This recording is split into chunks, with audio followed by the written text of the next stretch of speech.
Welcome to Leadership Development News, profiles and practices of top performers. I'm Dr. Relly Nadler, Dr. Kathy Greenberg, my esteemed co-host for the last 18 years on our show is here, and we're really happy to have one of our new friends and colleagues, Kevin Crawford. He's going to touch base on a lot of different issues, but one is around what's the secret sauce of leadership. We're going to talk about humility, empathy in the face of disruption. And we have some questions for him. I'll give you his bio shortly. But Kathy and I have been working with executives really for longer, Kathy, than we would want to admit. But we're always trying to help people perform in the top 10%. And the top 10% is a tipping point, meaning if you or the team that you lead get in the top 10%, you are a lot more productive. People want to work with you, they want to do their best. And so a lot of it is, what are the ingredients? What are the tools? What are the tips that Kevin's going to help us from his vast experience to help people perform in the top 10%? And what we like to say today, everything is more. People have more anxiety. They have more pain. They have more loneliness. They have more unexpected expectations. We're in this VUCA world, volatile, uncertain, complex, and ambiguous. And so a lot of this is for you, the leader listening, or for your team. What are some of the things that you could do to manage yourself? What are the things you can do to manage others? A lot of those fall under the competencies that we like to talk about around emotional intelligence. And so, Kathy, welcome. Well, hello. It's good to be here. I have been on the road and very happy to be in one place for a few days. But I was just listening this morning to a Fast Company podcast. It was a webinar on the future. And for the very first time in almost a decade, trust is now the number one issue in Yes. corporate America. And, just coming out of a training for coaches and first responders, we know that greater than 58% of our success in life is associated with emotional intelligence, and greater than 78% is, as you know, informing our leadership skills with emotional intelligence. So I'm very excited today to learn more about Kevin and all that he's doing to help leaders in this challenging time. And I think we're going to have a great show today. So let's get started. All right. All right. Well, thanks, Kat. Let me introduce Kevin. Kevin Crawford, he's an advisor to executives and boards in a wide variety of leadership challenges and industries in the U.S. For over 30 years, Kevin has helped organizations prepare for crisis, disruption, and disaster. So he combines an incredible, diverse background as a fire chief and city manager, both for Carlsbad, California. He's heading over there tomorrow, he mentioned. He was also a CEO of United Way of San Diego. And then, really, for the last 7 or 8 years, taking those experiences, working exclusively with CEOs and helping them as an advisor. He's been an incident commander for some of the most historic disasters with his passion for teaching and really in an empathic, principle-centered leadership way. Kevin was at 9/11. His approach is practical, it's personal. He helps leaders make decisive, confident choices under pressure, always with an eye towards resilience and strategic clarity. Across private equity, healthcare, technology, manufacturing, real estate, media, insurance, and it goes on, all the different organizations that he's touched, but never losing sight. And Kathy, you mentioned this about building trust and creating a space where openness drives progress. And so, Kevin, welcome to the show. It's my pleasure. Hello to both of you. We're glad to have you. And if you see Kevin, he's got the big smile on. And so Kevin, as we get started, we always do this. Tell us a little bit about some of the major influences in your life, and then we're going to pick your brain for some of the secret sauce of leadership. Okay. Well, with regards to influences in my life, my parents have to be at the top of the list. My dad was a naval officer, and taught me the value of hard work, what discipline was all about. My mother was a charge nurse at the Mayo Clinic. Oh, And wow. so from her, I learned an awful lot about attention to detail. And I think they were the bedrock of everything in my professional life. And, when you're going through those times, you really don't recognize or stop to recognize how significant they are. Yeah. But if you give yourself the favor of looking back and taking advantage of context, the view of context, you recognize how significant those early relationships were. And my parents were certainly at the top of the list. And then I had a professional, a colleague, a gentleman that turned out to be a colleague, who saw me in my first year as a fire chief. And he ran a huge organization, about 16,000 people. And he took me under his wing and started to mentor me. He had nothing to gain from me at the time, but for reasons he has never been able to tell me, he saw something in me that he wanted to invest in. And so he'd probably be the next most significant person in my life. That's beautiful. Is he still alive?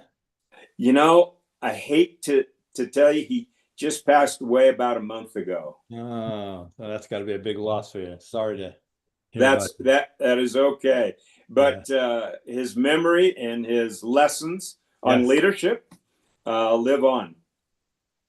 Well, I'm very impressed. And as you know, Kevin, I work predominantly across first responder communities, training them to be coaches. And we just graduated our third class this year. We're now up to 45 Magnus coaches for first responder communities. And my dad, too, was a naval officer. And my spouse just retired from SEAL Team 6 about 2.5 years ago. And so we worked together. I'm really excited about all the things that you're going to share with us today. When you think about moving between public safety and the current environment for CEOs in general, what are some of the common challenges that you see? Well, leadership is a courageous place to put yourself in. And successful leaders are people that are extremely courageous, and perhaps not in the way that most people would think. Not so much with regards to the dangers you may face and the threats to your life, but the courage to look inside and really understand who you are and how best to master who you are in the face of an organization. And so whether it's fire chief or CEO or city manager, it really doesn't matter a whole lot. Leadership is all about you as the individual bringing your best to the table. And so, Kathy, I'm smiling because you can see why Kevin and I kind of resonate with the wealth of experience that he has. And then, one of the bottom lines is this self-awareness, which is core to who we are as individuals, core to emotional intelligence. And there's so much to that. So say a little bit more. One of our questions that we have for you, is just about what are some of the services? How do you bring this wealth of experience to the CEOs today? What does that look like for you? Oh, well, we seem to find ourselves, and this has just evolved over time. It wasn't something that I really set out to do, but because of the background, I get brought in to help executives and organizations manage those times of crisis, either personal or organizational. And even if something doesn't rise to the level of a crisis, just maybe a significant disruption in a personal life of an executive or of the organization, then I get brought in to kind of make sense of that. And obviously, I don't have a background in psychology like, the two of you. And so what attracts me to them, I think, more than anything else, is just that I've been in those shoes. And that seems to provide some comfort. Even before you start talking about issues and kind of delving into the things that are really upsetting or the crisis itself, there's a comfort that seems to come with knowing that the person sitting across the table from you is kind of walked in those similar shoes. So we do that. We do a lot of CEO development. So if a board is trying to make a decision between two candidates, oftentimes they'll bring me in, or if they've made a decision on somebody and they want them to be to get the best shot at folding into the organization, they'll bring me in. Or if an executive is struggling in one way or another, they will bring me in. So it kind of runs that gamut. Sure. But here's the interesting thing. What I've experienced is that in every single case, over the course of time, you actually end up being somewhat of a therapist. And I use that term loosely, obviously, in the presence of both of you. But it becomes a safe place, because they don't have many people that they can turn to. Yeah. When you think of being crisis ready in the work that you do, share a little bit about how that works and how you can help leaders become more crisis ready. Yeah. It's all in preparation. It's all in before the crisis hits. Now, we don't have the luxury oftentimes of coming into an organization with somebody that is well prepared, or an organization is prepared for a crisis. So we got to quickly get them up to speed and help them respond. But if I could give one piece of advice to all executives, is that spend that time right now preparing yourself for that crisis, because that crisis will come. That significant disruption will come. And so it's a matter of, again, doing that internal work that prepares you for that, and prepares you for a change from the normal day-to-day operations to a whole new way of thinking and responding. And that's kind of what we help the most, or the area that we help the most in, is helping people somewhat abandon the normal course of business and redirecting them in a direction that helps them manage the incident with a different focus and different attention, because all the priorities change, the mission changes, the direction changes, and they just haven't given any thought to that. Yeah. They're so headlong into their normal day-to-day operation that they can't make that pivot. Right. So we help them make that pivot. Yeah. That's beautiful. And I think we're going to talk about thinking a little bit more.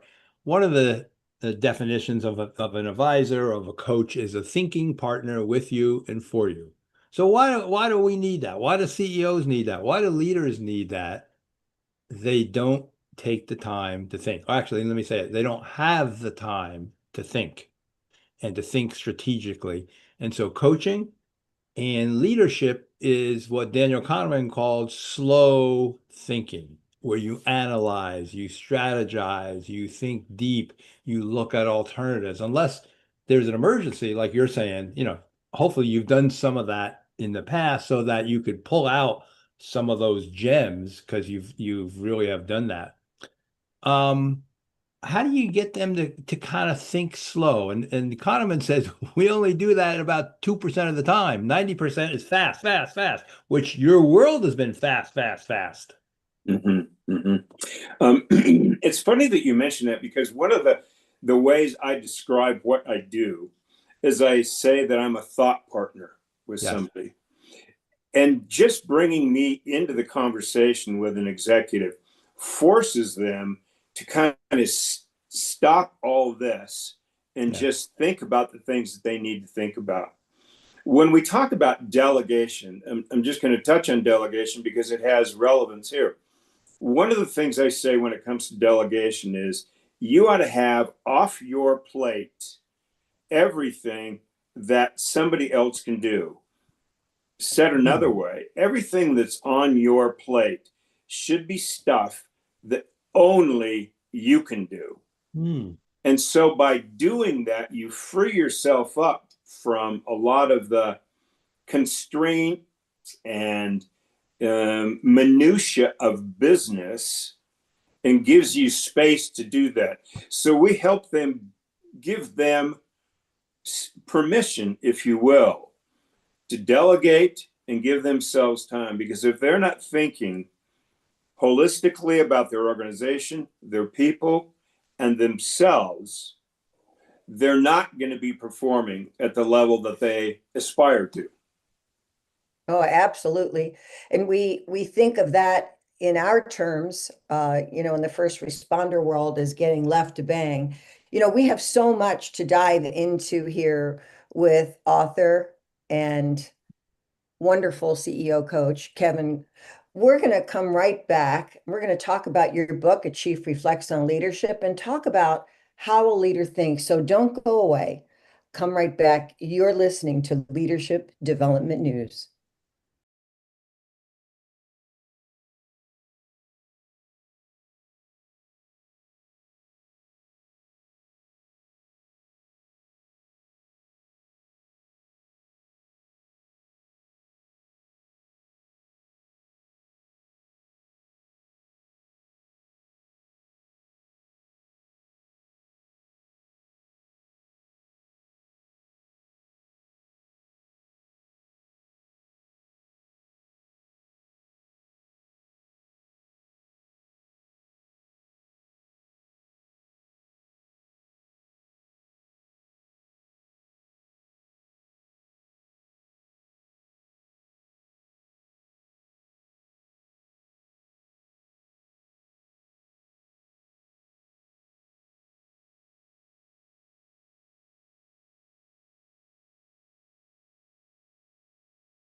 Welcome back to Leadership Development News.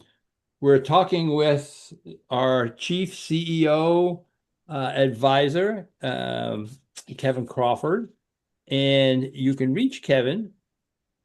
Kevin, I'm just looking for your email here at kevincrawfordconsulting.com. Kevin Crawford, CRAWFORD consulting.com.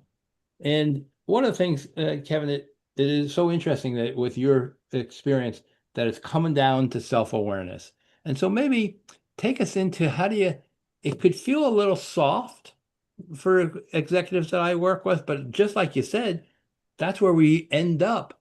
how do you help them look at that? Like, what are some of the maybe questions, some of the things that help you or help them feel comfortable sharing that with you?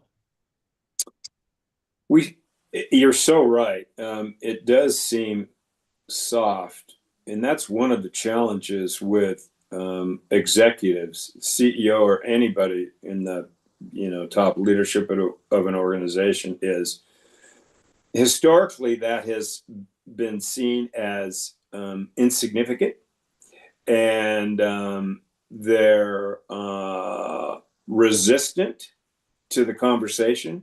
Hmm. Frankly, they hide a little bit from Yeah. that kind of conversation, has been my experience. And so we usually start with what is something that they recognize as is a problem in the organization. Now, if I'm brought into the organization, there's something that's not going ideal by their standards or their measurement. And so we spend a lot of time there, and then we just kind of back ourselves up into the conversation of self-awareness. But if a person doesn't have as a regular habit of doing that work of being self-aware, they will never effectively self-manage. If you don't turn those eyeballs back and take a look inside there, and for some, this is a bit of a challenge, right? For some, emotional intelligence comes a little bit easier than for others. But everybody can stand to gain by developing the personal skills to look inside at how they're thinking and how they're processing thoughts. And but for that, you will never manage yourself as effectively as you would want to, or your team would want you to, or your board would want you to. Well, as you're speaking here, Kevin, I'm thinking of the words of Sun Tzu, right? Great warrior who clearly articulates in all of his writings that if you don't know yourself, then you are always at at the perils of the enemy. Yeah. So it's fascinating that this is something that has been distinguished long before corporate America became a reality. And it's so important for us to have personal mastery and leadership mastery. And if we look at, all of the great philosophers, they always talk about self-awareness, yet here we are thousands of years later still preaching that this is the number one quality Yeah. in one's thoughts. Absolutely. And so, not that validation was needed, but if you can go back thousands of years and it was an observation of humanity back then, then what happened between then and now? Yeah. And one of the things that happened is that we built for ourselves a caricature of executives, and it did not include self-awareness. Wow. It did not include a sensitivity to humanity. And we have appointed CEOs for the last several generations who are dogmatic, non-interested in these kinds of things, and are less sensitive, tough, argumentative, challenging, and the world, particularly boards, have thought, okay, that's what we need to have in our CEO. And it was just the opposite of what we needed. Well, the pendulum is swinging just a little bit right now. Mm-hmm. And you're starting to get CEOs appointed that have more of an interest in self-awareness, self-management, and social awareness and social management. Yeah. Well, I think, I'm sorry, Relly. I just wanted to say one thing about that for both you, Relly, and Kevin, as you comment here, Relly. I think what's really telling is not only is the CEO leaning in that direction, but now we're hearing all Yeah. of this emphasis on the CIO and their role in the Yeah. development of core people practices, because everybody's using technology Yeah. and human resources is no longer serving the primary role, and it's now a chief people officer. And many people are swinging from CIO to chief people officer, which I think is a radical change, because in the past, the technology people were, the least sensitive to what was going on. All of us, the three of us, are into helping people be their best and thinking about things. And I'm going to ask you in a moment about a couple of the thinking lines you have. Your book from 2012, a chief reflects on leadership, but this whole idea of thinking, so all of us are into either training, coaching, and I woke up, or as I was in those wee hours this morning, and the mind's going, and just we like alliteration and things, and I'm thinking of T times three, time to think, TTT. And as a speaker, thinking about that is kind of the leading edge that I want to promote, because we don't. And Kathy, you and I have talked a lot about AI stuff and the idea of time to think and where is AI and what's of value and how can I use that. So with the thinking, Kevin has a great book that will get you thinking, and it was interesting because it's around leadership, but I didn't count, but so many of your lines were about thinking. So I'm just going to read a couple and then have you talk about this. Leadership mastery is the mastery of thought. That's one of them. The quality of one's life is the quality of one's thoughts. These are deep. You define your thoughts define your destination, and your destination defines your reality. So this was 13 years ago, Kevin. And so the whole idea of managing your thoughts, especially in a crisis. So maybe kind of speak to that, because you don't really have time to think, but maybe any examples that you have of that, of managing your thoughts, especially in crisis. Certainly. Uh, it became obvious to me back in those days that the majority of my thoughts were coming from the subconscious, perhaps 90%. And there was no guarantee that what was in my subconscious was accurate. It's what I've been exposed to. It's what I've learned. It's what I've read. It's somehow I internalized it and it got written on that hard drive.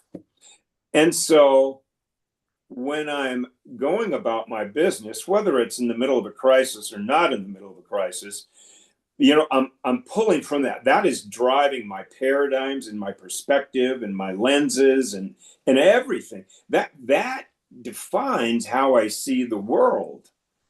And then when I came to the realization that a lot of that may be inaccurate and it doesn't really get the advantage of thought, which is to really push things up into that objective 10% where you really give it thought, then I was realizing that I'm not doing good thinking, And again, whether it's a crisis or non-crisis. Yeah. And so that really, was kind of the crux of why I wrote those things, because I wanted to put myself in a position where I was objectively thinking about things. And so that was really also where I learned, and I can't say I mastered it, but I feel more comfortable with it than I did decades ago. And that is to close the door on emotions. And for me, especially when I was going into like a large incident, Hurricane Katrina or 9/11 or even just large wildland fires, I said to myself, I need to just close the door on emotions, because emotions have such a tendency to be engaged first. They're more sensitive. Their response time, if you will, is quicker. And so I had to make this mental picture in my mind of closing that door so that I was just bringing the clearest, most objective thought to whatever I was doing. And so whether it's in crisis or not, it's really the same game. Now, the critical thing about closing the door on emotions is that that door will slowly open back up. And when it's open, everything that you get exposed to, and remember, we got all these senses that are out there bringing data into ourselves, and it's going right into this emotional center of our brain and creating emotional responses. And I can guarantee you, emotional responses, they're not your best thinking. It's not your best performance. And so we want to close that door and bring objective thinking to the table, particularly in times of crisis. You know, it's interesting to me that you have this analogy of opening and closing the door of emotions. What we do in our work is we create a focus on emotional factors so that individuals will understand their vulnerability and recognize how they may respond and how they may communicate inadequately when emotions are heightened, especially in a crisis. And so I think it's really interesting how we cannot close the door, right, on those emotions. As you said, you know, there's a little door that you close, but we know that our subconscious mind is like a hunting dog. And once we get a whiff of something that creates vulnerability or fear, whether it's intentional or not, that little hunting dog is going to go looking for all of that stuff, and it's going to keep bringing it back to our conscious brain. And if we're not aware of how that hunting dog is underscoring every skill we have to be, as you said, objective and rational, we're going to create more of a disaster than we're facing because we're not going to know how to handle it. That's a really beautiful analogy. I love the way you said that. Well, and I appreciate hearing that too, because never has that door been closed and locked in my mind. You know, there's always that it wants to creep open, but your sensitivities about your own emotional makeup is kind of the view on when that door is starting to open up. And that's kind of the mirroring, I think, of both of those analogies. You know, well, I love what you're saying, Kevin and Kathy. You relate to this just from your work. I think for a lot of folks, you know, whether it's first responders and physicians, the people in the military, that door is closed and they don't know how to open it up. Or when it opens up, it's overwhelming. And one of the things, and maybe you can say about this, because I think exactly like in the crisis, where for most executives that you're dealing with and people that I'm dealing with, there's not a crisis like that. I mean, when you're running into a fire or there's an incident, yes, you know, that's important, but you have the time to think. But I think what's interesting about your approach is how much you talk about empathy as a leadership tool, especially, you know, in some of these darkest hours, you know, and maybe you come in and around crisis situations, around crisis communication. So say a little bit about that. And I imagine some of all our work is in letting people open the door at the right time, close the door at the right time. Yes. Empathy is just so important. The power of connection that is created with authentic empathy is significant. And of course, you know, the two of you could speak for, you know, a long time about that. And I recognized it as a young fire chief and then as a CEO, the power of empathy. And one of the things that I think is lost, kind of going back to what we spoke about earlier, is that empathy was not an aspired trait of our chief executives. It just hasn't been for a long time. It's starting to become more now, but being empathetic and going about your business with empathy is extremely important. And I draw a clear distinction between sympathy and empathy. With empathy, I'm emotionally engaged in whatever that happens to be.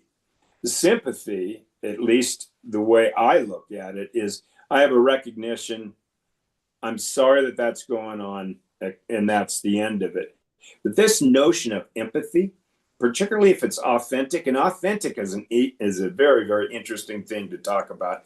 But empathy is so powerful in garnering support for what you want to do, a sense of commitment to the cause, to the mission of the organization, commitment to you as the leader.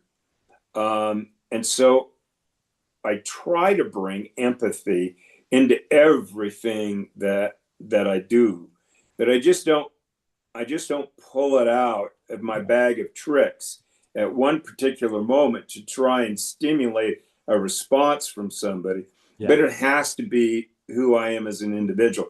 And that's why I think leadership really all starts here. Leadership is not something you do, it's something you are. It's a noun, not a verb.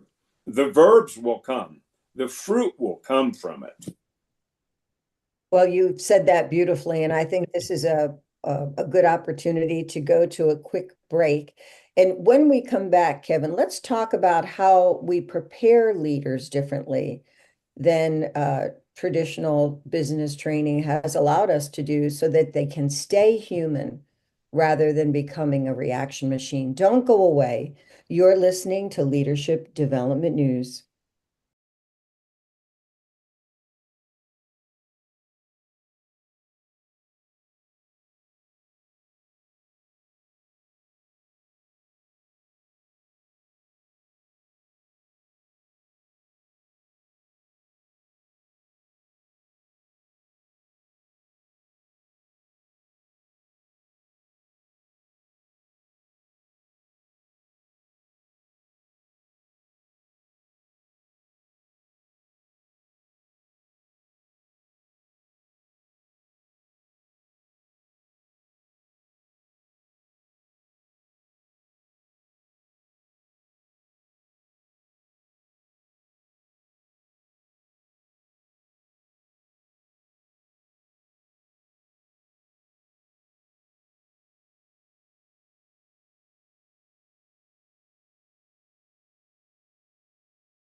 Welcome back to Leadership Development News, Profiles and Practices of Top Performers. We're talking with Kevin Crawford, who's been a top performer throughout his career in a variety of roles as city manager, fire chief, CEO, and is really picking some of these key aspects that so resonate with me, and I'm sure Kathy and hopefully our audience, around these basic skills of understanding yourself, managing yourself, and then it helps you understand others, manage others. So this idea in the middle of a crisis, let's say it's a fire, city emergency, could be a corporate meltdown. How do you stay human rather than being this reactive machine? And if we go back to what we talked about earlier, fast thinking is that reactive, that impulsive. That's all of us, 98% of the time. And Kat, you've heard me say this, Kevin, you heard me say this. If you stay on autopilot, you stay average. That's that reactive. So what's some tools, tips, Kevin, about in the midst of all that, how do you stay human? I think the answer to that is you've got to marry empathy. So I think of times where, I've been commanding something and it is rapid fire and you got to take in data real quickly and you got to make a decision and respond real quickly. But if empathy has been a cornerstone of who you are as an individual and a cornerstone of your leadership, then all that gets done with a slight little empathetic flair and tone, a smile, a nod, a pat on the back. We got this. You've got this. A note of encouragement. The power of leadership is the power of connecting with other people. And what is so lost, I think, in leadership today, although I'd say, as we've said earlier on in the show, that, we're starting to see some change in that. But leadership is all about humanity. It's all about humanity. And so once you really understand that that's what it's about, and yes, you have other responsibilities that you have to do. None of them, are removed from the table. But the most important thing, and the way it all gets done, is with this person connecting with this person. And so when it comes to leadership, my definition of leadership is a little bit unique from a lot of folks. And for some, I'm sure it resonates. For others, it may not resonate, but it works for me. And that is that leadership is this authentic expression of who I am that results in another hunk of humanity, another person or group of people, seeing their potential met or performing at a higher level. That's beautiful. And, I think all of us have been influenced by Howard Gardner and one of my mentors, Warren Bennis, one of the pioneers in leadership, by just doing what Relly and I do as coaches. I'm sure you do too, Kevin, which is just ask the powerful questions on a personal level. Who are you? How can I support your success? What is it that you see yourself doing in the next 3 to 5 years that I can help shape? Just asking the powerful questions for that connection that you so beautifully articulated. I also want to make sure the audience knows how to reach you, Kevin, and it's kevincrawfordconsulting.com. I'll say that again, kevincrawfordconsulting.com. So Kevin, I'm going to ask just about one of the things that you talk about is vulnerability and humility. We're hitting all the highlights. We got empathy, we got vulnerability, we got humility, psychological safety. But as a leader, as in a crisis, how do you use that vulnerability and humility? And maybe you can give us, an example that you're pull out from there. Vulnerability has always been my little secret sauce. That's great. And it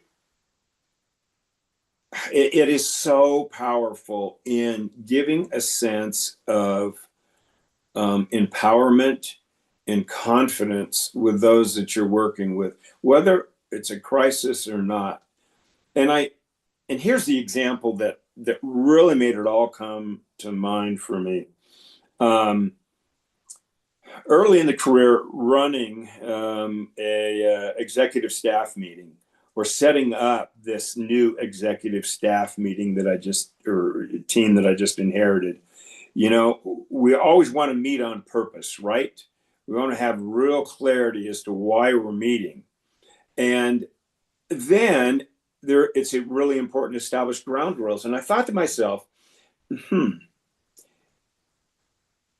we were rolling out ground rules, I said, if you ever see me not living up to the rules that we have all decided, then you all have slapping authority. Come into my office and make it clear to me that I missed what we agreed to here was going to be the way we were going to conduct ourselves. And it wasn't until later on that I really recognized that vulnerability had so much power. So the vulnerability is putting yourself kind of on that altar of risk. Okay. You're exposing yourself to that, but that is so powerful in the eyes of those that are in the organization, those people that you're leading. They're saying, okay, if he's willing to authentically, and everything has to be authentic, to kind of position themselves to say, if I get it wrong, you have permission to call me on it. And you can take that all across the board. And so it's the secret sauce for me, because in everything I do, every instruction I give, every order on the fire ground, you know, or wherever, it all got sprinkled with vulnerability, because I never wanted them to feel that it was top-down direction. It might have been direction, but it was all sprinkled with this. If I get it right, you've got permission to set the record straight with me. Super powerful. Humility, not thinking of ourselves greater than we ought, is what humility is all about. But again, as we said earlier on, we have built a culture of expectation that those that are sitting in those seats are not humble and would never show vulnerability. Yeah. They've got this mental picture of somebody that sits in those seats. In fact, there was a military gentleman a long time ago. I think he was a colonel. And for some reason, he was within earshot, and he heard one of these vulnerability statements that I made, and he chewed me out up one side and down the other for being vulnerable. But even the military's changed over time. Kathy can certainly, speak to that. Vulnerability is playing even a bigger part in the military, but vulnerability is so powerful. But it's a courageous act.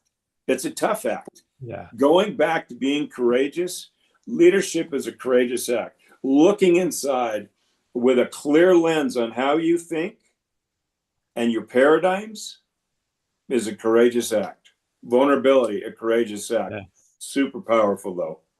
And don't you think communicating hope, especially when things look so bleak, is also one of those tremendously authentic and courageous acts? It is, especially in times of crisis. Yeah. What gets taken away with a crisis is security and safety. That goes away. And so then you have a group of people that are feeling out of sorts, disjointed. They're concerned about the future, okay? That brings on all kinds of emotions. And so whoever that person is that's running that organization, they need to give hope to that individual. And first it starts with them as an individual, but their process is very, very important. If they have a process to deal with this new environment, this crisis, that gives a sense of hope. But one of the responsibilities of the person that is sitting at the top of that food chain, as they say, is to give hope for people out there that don't have hope in the time of crisis. They need to be able to anchor in. Okay, I don't know what the future is going to look like, but I know that they know the direction that we need to go in, and I have confidence that they will get us there. Kevin, that's so well spoken. And going back to Kat, what you were talking about as far as trust, and Gallup talked about what do followers want the most now, and the top two are hope, exactly like you said, Kevin, and trust. And again, you could see those as soft, but in this kind of VUCA Bani world, that's what people want to know. And you go back to your thoughts and your brain. Okay, this person I trust, and this person kind of sees the future, and I can see a light, that we can go through, even though I may not have it. And so that's, so important. And Before we, Relly, yeah, before we say goodbye, I just want to say that people are shifting away from the soft skills to calling them power skills. yeah, Right. And I love that. So I just wanted to make sure that as we manage our thoughts, we recognize these as powerful, right? And not necessarily soft. So Kevin, we got a couple minutes. Let's ask you a couple of our key questions in the lightning round, and then I'm going to maybe ask you kind of what, in a crisis, what's your go-to? But first of all, if you just completed the sentence, and you already said this, but see if you say the same thing. Leadership is. Yeah, I hope I say the same thing. Leadership is the authentic self-expression of an individual that enhances performance or potential in someone else, yep, or a group of people. And so it all starts with me. And I like the definition. Perhaps I'm not making this a lightning round, or because I'm giving too much explanation, but I love that because it gives space for anybody in the organizations that I've been a part of to be a leader. And I like that. That's beautiful. And I in a similar way, what I like to say is a leader shines the spotlight on those individuals, their strengths and their abilities. And so that is important. All right, so we got that. And then at work, it's all about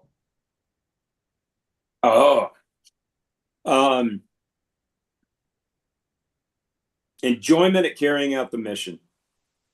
okay, beautiful. And then during the workday, because we only hit a little bit on self-management, but wellness is big with that. What's the best way that you recharge or did recharge during the workday? I mean, to kind of get back your center, get back your energy. Get out of the office. Okay. Walk around, talk to people, connect with them, hear their stories, even get outside. Got to get out of that office. That's beautiful. And then one of the things in the book that Kathy and I have together, Emotional Brilliance, we talk about your go-to. And in the midst, where do you go to? And Kathy and I have talked about this. For me, in the moment, if I'm feeling, I don't know which way to go, I go to curiosity. And Kat, you said when we talked about that, you go to adaptability, and anything resonate, where would you go, Kevin, in the moment? Kind of like your go-to. Like what's your go-to that you pull out, you beckon, you bring it forward, you shine the light on it in the moment? It's that mental picture that we talked about earlier of closing the door on the emotions. Because when it's bleak and it's confusing, yeah, and I don't know what's going on, okay, my emotions are triggered and they need to be shut. I need to bring objectivity to it. Beautiful. Well, we are getting here to the very end of the show. I just want to make sure that for more information on Kevin Crawford, you go to kevincrawfordconsulting.com. It's always a pleasure having our audience here with us. And thank you so much for tuning in to tune up your performance with leadership development news. Any final words, Relly or Kevin? Go ahead, Kevin. I'll put it up to you. Yeah. Well, I felt somewhat like a donkey at the Kentucky Derby with the two of you. So it has been a pleasure. It has been an absolute pleasure. And I look forward to having more of these kind of conversations. Yes. I love it. Well, as a donkey, you did really well. So anyway, thank you.